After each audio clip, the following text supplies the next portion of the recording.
मैं बहुत गरीब थी और पढ़ाई में बहुत लायक थी। फिर एक दिन एक टीचर कहने लगे कि मैं तुम्हें फ्री में ट्यूशन पढ़ा दिया करूँगा। एक दिन मैं टीचर के घर बैठी पढ़ रही थी कि टीचर ने मुझे बहाने से वो काम करने का इशारा। घर पे कोई नहीं था। मैं ना समझ सर की बातों में आकर उसके साथ। मेरा नाम बिस्मा है और मेरा ताल्लुक एक गरीब घराने से है। मैं 10वीं जमात की तलबा हूँ। घर वाले मेरी पढ़ाई का ज़्यादा खर्चा बर्दाश्त नहीं कर सकते, इसलिए मुझे सरकारी स्कूल में दाखिल करवा दिया गया। मेरी उम्र 19 साल है। अपनी उम्र के हिसाब से मैं 2 जमातें पीछे हूँ। पैसे ना होने की वजह से अब्बू ने मुझे स्कूल नहीं जाने दिया। मैंने 9वीं जमात में अपने स्कूल में सबसे ज़्यादा नंबर हासिल किए हैं। 10वीं जमात में हमारे लिए एक नए उस्ताद आए। वो बहुत जवान और काबिल उस्ताद थे और सबसे अच्छी बात कि हमारे घर के नज़दीक ही रहते हैं। मैं अपनी क्लास में सबसे आगे वाली सीट पर बैठती थी। जब उस्ताद जी हमें पढ़ा रहे थे, मेरे हाथ में उठाया पेन उनके कदमों में जा गिरा। मैंने झुककर उनके कदमों से पेन उठाया।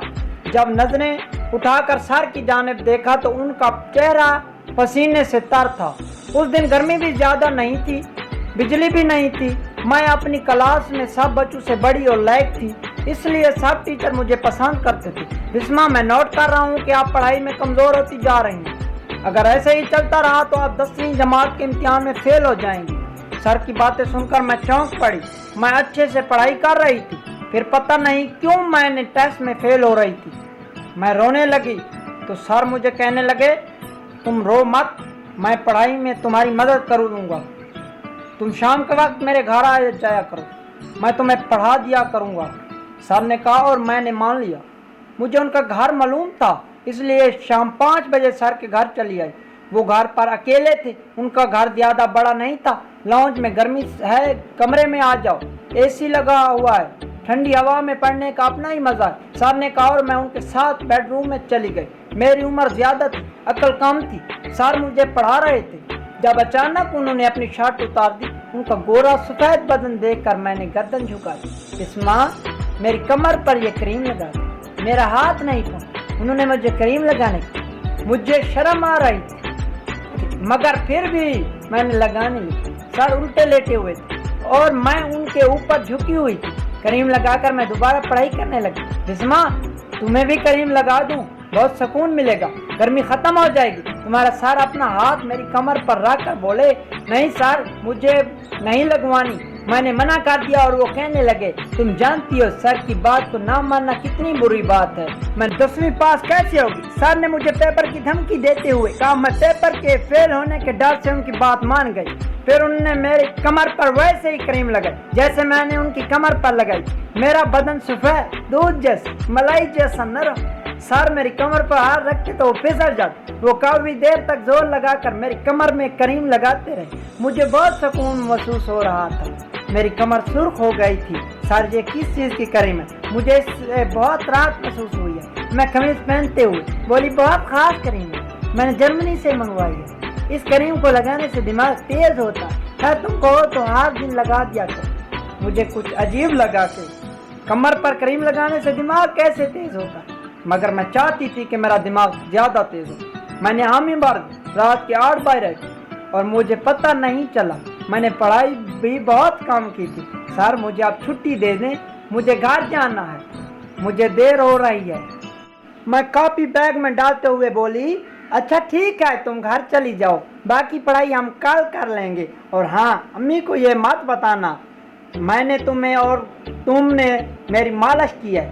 सर ने कहा। हम कमरे से निकलकर लॉन में आए। वहाँ हर तरह अंधेरा था, बल्ब रोशन नहीं था। अचानक मैंने किसी चीज़ से टकराकर ज़मीन पर गिरी और मेरे ऊपर सर गिर गए हैं। जोर से चीखी क्योंकि मुझे दर्द महसूस हुआ। कुछ देर बाद सर मेरे ऊपर से उठे और कहने लगे, बिस्मा, आप भी देख कर चला कर।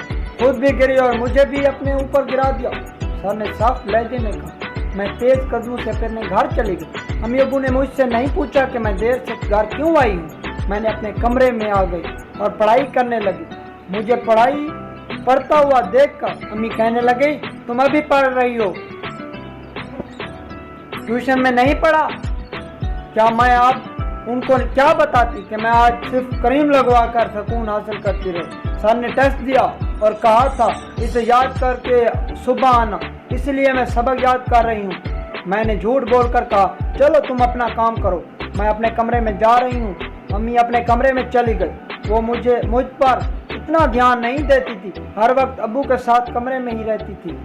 جب میں ان سے پوچھتی کہ آپ کمرے میں کیا کرتی ہیں تو کہتی اپنے مطلب سے مطلب رکھا کرو۔ اگلے دن میں سکول جا رہی تھی جب راستے میں مجھے سر مل گئے، وہ موٹر سائیکل پر تھے۔ انہوں نے مجھے بھی موٹر سائیکل پر بٹھا لیا، کہنے لگے آج سکول میں پڑھائی نہیں ہوگی، تم جانتی ہو نا آج ٹیچر کی پارٹی ہے، اس لیے اسکول جانے کا فائدہ نہیں، تم میرے ساتھ گھر چلو، وہیں تمہیں پڑھا دوں گا۔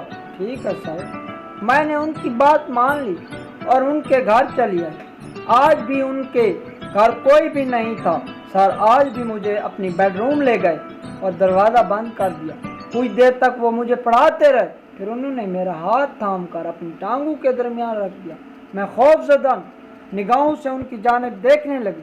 کچھ دیر بعد اپنا ہاتھ میرے وہاں پر رکھ دیا۔ یہ کیا کر رہے ہیں سر؟ آپ نے گھبرا کر پوچھا۔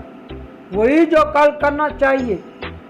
اتنا کہہ کر سر نے بچوں کی طرح مجھے اپنی گود میں بٹھا لی اور مجھے اپنی آکسیجن دینے لگے۔